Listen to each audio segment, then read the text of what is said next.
This is for you. Welcome to Karma on Deck. I'm Karma. This is your Scorpio weekly reading for January 2nd. Happy New Year. We're also fully into Mercury retrograde for this month, so keep that in mind as you move forward in the next 3 weeks. All right, let's take a look and see what Scorpio has going on. Let's shuffle this one more time. All right, Scorpio, this is you. Ooh, first thing that comes up, are you feeling a little pressure? 3 of Wands. That has to do with maybe feeling, paying attention a little bit to what things look like. You got the Ace of Swords, which is interesting, in the exact same spot that we had for Libra. Ace of Swords in the center. That's kind of interesting. And I shuffled the hell out of these cards too. I just love congruencies in the same energy with a different sign. Woo-wee!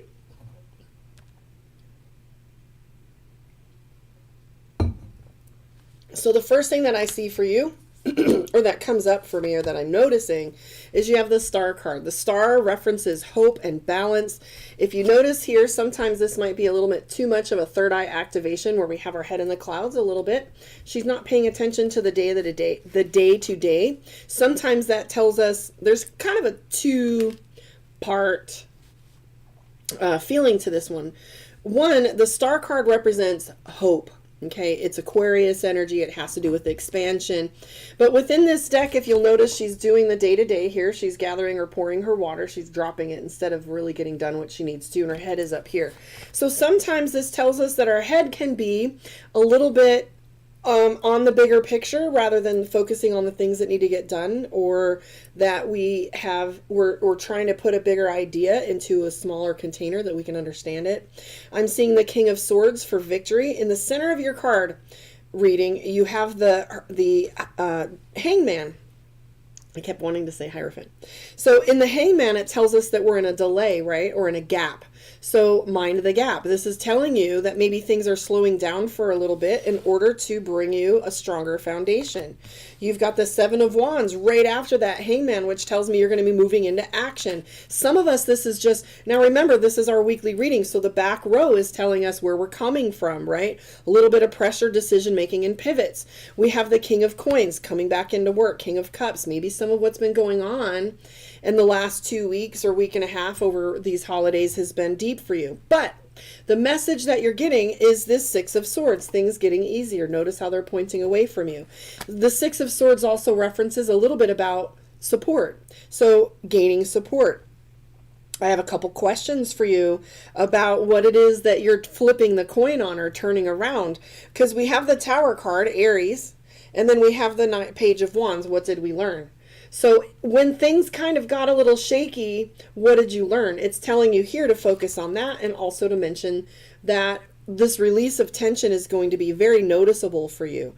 Also notice the King of Swords, victory. So whatever it is, this is almost as good as getting the Wheel of Fortune, which tells you timing, fate, etc. This card right here, the King of Swords, talks about victory. So are you at a place where you're curious how things are going to play out? This card is telling us victory's on your side. Now, the reference within this card has a little bit to do with more, right?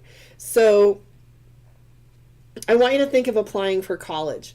You get the grant, you get the money, you get the admission to the school, yet you now must go to school. So victory, yet the work still is to be done. There's more to be had with this, or more to be experienced.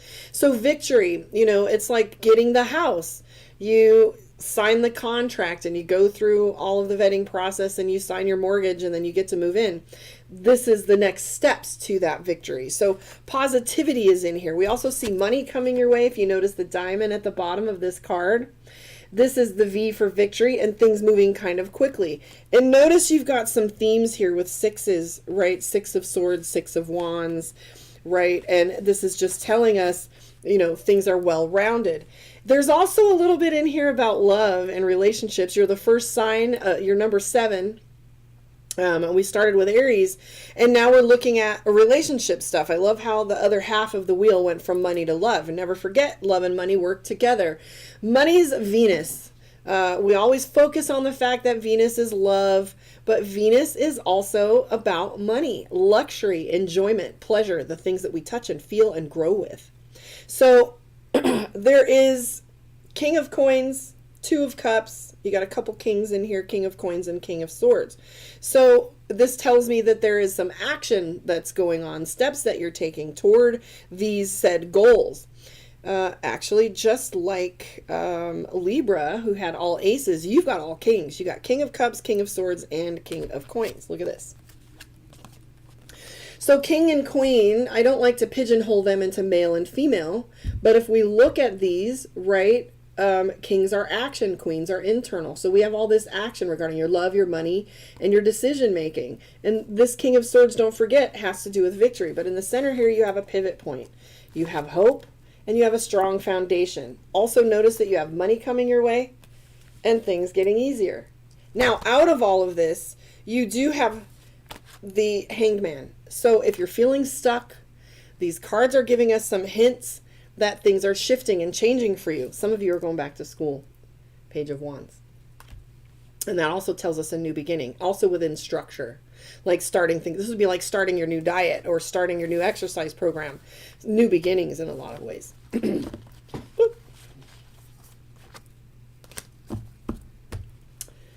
All right, let's take a look at your Scorpio moon reading.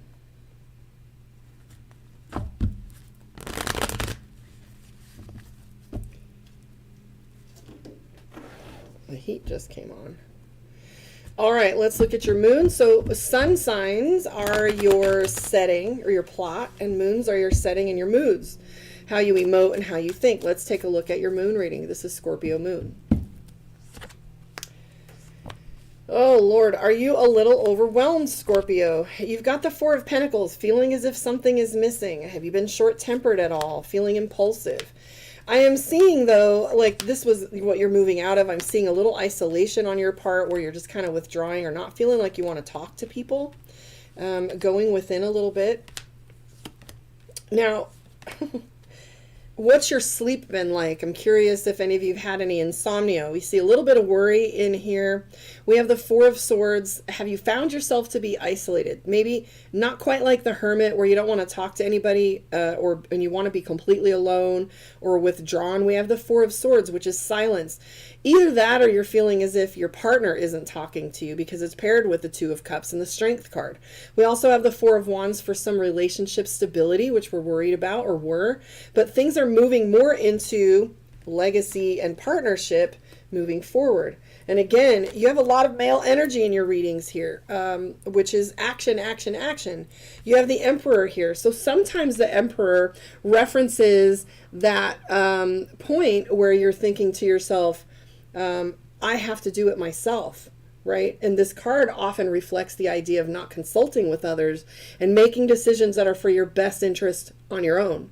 This is where we don't ask for advice from others or what do you think? Like sometimes there's just this strong clarity that comes in and utilizing the Emperor, which tells us, I know what I need to do. Then you've got the Queen of Swords, which is our boundaries and speaking to what it is you're doing. We have the Devil card here, Capricorn energy. Let's not look at this as something evil or something that, you know, a lot of times this will come up and it'll talk about substances, abuse, or, you know, depression maybe. But never forget that the devil also references Capricorn. So these are our obligations and things that we have to do. And sometimes we just don't like it.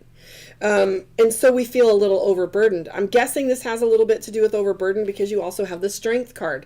So you're kind of pulling yourself up by your bootstraps right now, making the best of the scenario, and pulling out the finer things and flipping it a little bit. I would say tread a little softly with your impulses because I see a little bit of root chakra imbalance with the Knight of Cups. So we're craving a little bit more affection, etc. Marvel girl, what's up? So we have the Seven of Swords for making the best of things, and possibly you can correlate the Seven of Swords to being sneaky. Like maybe you just don't want everybody to have any information on your business.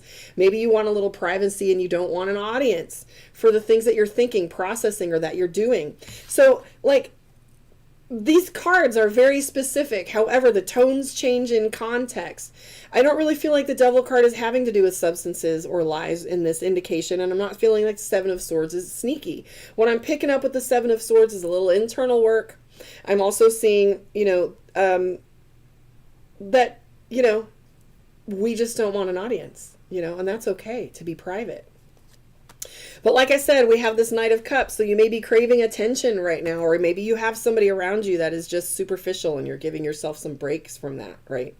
This is the F-boy behavior sometimes. So if you notice people around you that are in a using you or wanting something without, like all of the commodity and none of the work, they want things to be easy. Maybe that's part of the Devil card too, where you're putting up some boundaries, that Queen of Swords in the middle, because relationship energy is coming up in question in your reading right now. If you want to get some more in depth here about your relationship or your reading, please reach out to me, karmaondeck.com, and book your session. So I do feel as if right now Scorpio's having a really hard time sleeping, questioning motives of people around them, a little bit of the Seven of Swords with the, feeling like you don't want an audience. Let's pull a card for you from Divination of the Ancients to see what your focus is for this week, Scorpio. Are you questioning your commitment, Scorpio? That Four of Wands is in play. Bruno Mars, what does that mean? All right, let's take a look for your Divination of the Ancients focus and meditation for the week. Observation. Ooh, I love this one. So it says aura. So you know that expression, pay attention to those with whom your energy increases or decreases around. Also pay attention to, not only is awareness key in coaching, awareness is key in spiritual awakening, in spiritual dealings, in energy work, because the more you are aware, the more you can make choices. So what is it, so react versus respond, right? If we're reacting all the time, how can we be aware of the dynamics of the bigger group? So this card here is saying observation. Maybe those cards, when these questions that you have, like the Knight of Cups, if you look up Knight of Cups, it's somebody that's very sexually driven, attention driven, right? We also have the Knight of Swords in here, which has to do with short temper and moving too quickly. Thank you. How did you know it was my birthday coming up? So observation. So this is asking you to step out of the scenario and look at it as a whole. That Four of Swords is not a bad idea. If you're feeling like you don't want an audience and you want to back up a little bit, it's perfect. It's perfect because you need to observe, right? Take note, pay attention, because there's so much more to be seen than just the topical stuff, right? There's a depth here. So I want to thank you for hanging out with me. Please like and subscribe and hang out with me on my YouTube. You can see the cards picture in picture in there and see the dynamic of the cards in relationship to one another. I'd really love your company and your support. Subscribe, share, tell me what you feel about your reading and where you are in the world, and Happy New Year to you. I will catch you on the flip side. I'll be right back with Sagittarius. Adonai.